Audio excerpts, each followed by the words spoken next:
Isip pagsaulog sa National Arts Month, malipayon ang Danao City nga nahimong host ug kabahin sa sayaw sa pagpapahayag 2026 district level.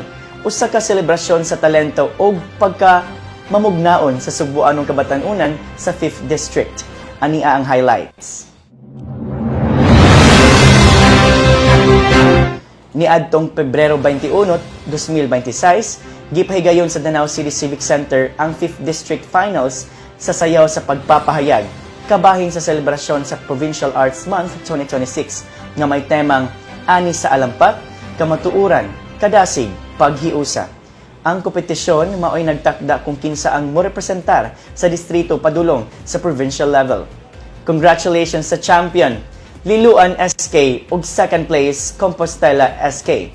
Bisan wala makuha sa atong mga representante sa Danaong Tropeo, dako ang garbo sa pagtan-aw sa ilang kasing-kasing o istorya nga gipahayag sa matag lihok ug kumpas sa musika.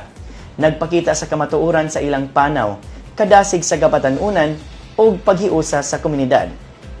Ubos sa liderato nila Mayor Nito Durano o Vice Mayor Ivy Durano, padayon ang suporta sa kabatanunan nga adunay aktibong papel sa governance. Dili lang sa entablado, kundi sa paghulma sa kaugmaon sa Danao City.